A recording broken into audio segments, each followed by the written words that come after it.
What's up, people? We're back for another reaction. This one was sent to me via email by Dying Breed Garage. He sent that to at limpyreacts@gmail.com. He goes, I'm Will, and my YouTube handle is Mr. Will. Uh, Something maybe I can start watching. He goes, I suggested the Arkansas State Police chase. Anyways, I have a video that I think will make you laugh like crazy. At the same time, will make you shake your head in disbelief. It's a video of a crazy old guy telling people that they should use braided water line in for your toilet is better than fuel line for your car. What? This guy is a total hack. He says this BS with a straight face. I actually think he believes it.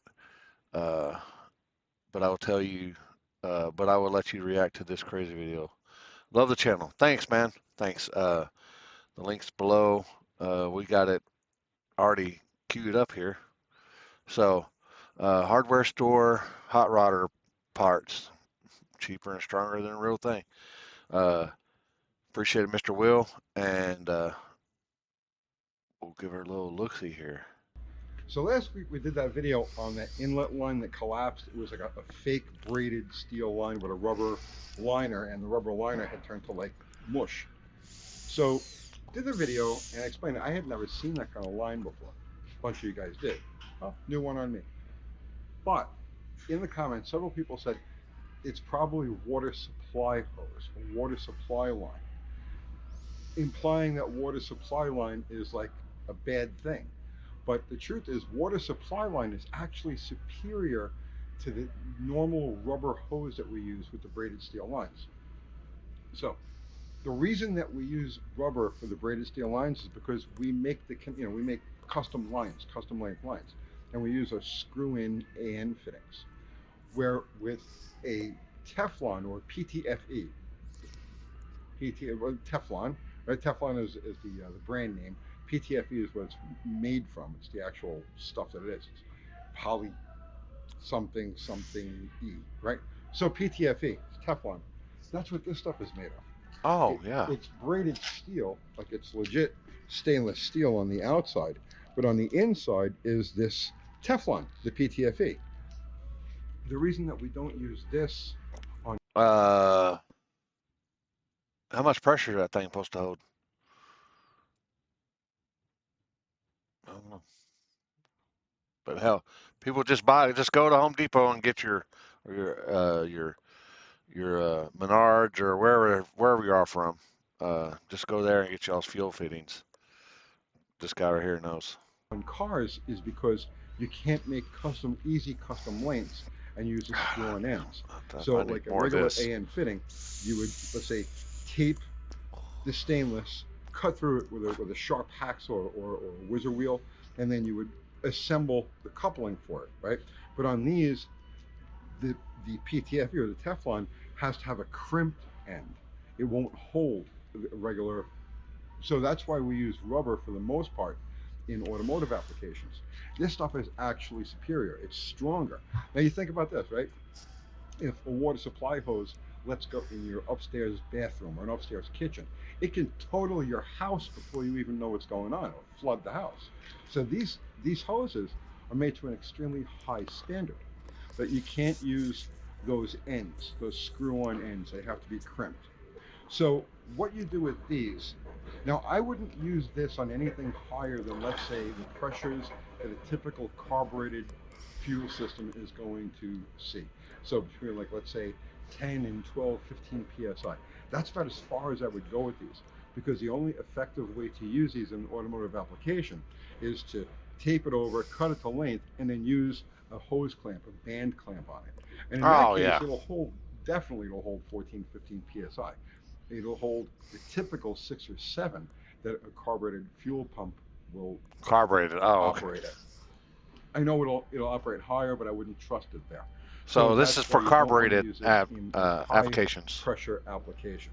But as far as the material itself goes, the Teflon that's inside of these things, and like I said, this is legit stainless steel, and the Teflon that's inside of this stuff is impervious to gasoline, ethanol to anything. So you don't have to worry about it breaking down. The stainless lines you use with the rubber hose on the inside, especially after a couple of years, will start to dry out, and you'll get like black specks of it will start working its way through the fuel system. And a lot of times, the carburetor application, they don't have a filter between the line and the carburetor. They'll get stuck in the needle and seat assembly and flood your stuff. I don't know anybody that don't run at least a little filter. How I used to run 3 filters from the tank, midline, and then from the deal to the carburetor. I don't know, but shit, I never did think about using toilet hose before.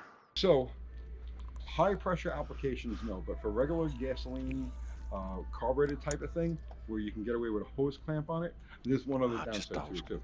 Once you work these things over a barb that you would typically use on a rubber hose, after it sets in there for a while, it doesn't want to come back off again, especially if it's in cold weather. You'll have a hell of a hard time pulling it back off because the Teflon wants to conform to the barb. But it works either way. And I've had they definitely stand up to normal underhood temperatures and then some. And I've had instances where these things were on fire for a brief period of time and they were fine. No leaks or anything afterwards. So water supply hose is not a bad thing. As long as you use it in the right application, you don't ask it to do something it's not supposed to do. And what it's not supposed Oh, to do is carry high pressures without a proper fitting on the end. oh, so you Now, just need a fitting they on the come end. in the standard You just AN need a fitting. sizes. That So this is a number 4. I think he just said you just need a fitting. You just need to put a fitting on the end of that, and it'll hold high pressure. Is that what he said? I think. Let me know down in the comments below, but I think that's what he just said. You just need a fitting on there, and you'll be able to do the high pressure.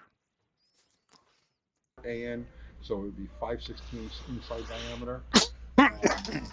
Might be a little high, but I They think sell that's it what he in said. lengths of, this is number 6, which would be a 3/8 inside diameter, and probably the most common size that you're going to come across for a carbureted type of application. Uh, Typically we're in Lowe's right now, but like if you go to Oh, Home they're Depot Lowe's. or a place like that, they typically don't carry the larger sizes like a number 8, 7/16 or 1/2 inch inside. But plumbing supply houses do have them, and you can buy it online, and it's really relatively cheap. If you just needed to make a couple of quick carburetor connections, this roll is $9.48. You can't beat that. And as far as the rules go, so if you're going to run the car at a sanctioned track and it's got to pass tech, you can only have very short distances, like a total of 6 inches, is it, I believe, of rubber hose making connections. And that's from the fuel tank to the carburetor. Um, Everything has to be steel with just those pieces of rubber to make connections. Well, this qualifies as a steel line, so you could literally plumb your entire car with this stuff, and it will pass an NHRA tech inspection. So that's Oh, it. Water supply line. It's not for every application, but for carburetors, you just need a fitting. that type of thing that we would normally use it for, it's perfect and it's cheap and it's available at any auto parts store. Think about auto parts stores, any hardware store. That's it, guys. I hope you got something out of that. I'll see you tomorrow. Yeah. So there you go. You have it right there, people. Uh, oh, dang, I'll smoke to that. I'll smoke to that. Um, I could have swore he said that to do high pressure, you just had to put an end on there. But I mean, don't do this, people. I mean, apparently this guy don't even run a filter between his from his tank to his carburetor. So if that's the kind of info, I mean, I don't know. Maybe if you're looking to save a few buck or two, but maybe that fire that it withstood was probably because of the fuel line. I don't know. Like, subscribe, comment down below. LimpyReactions@gmail.com. Mr. Will, y'all go give his page a like. Y'all have a good one. Later.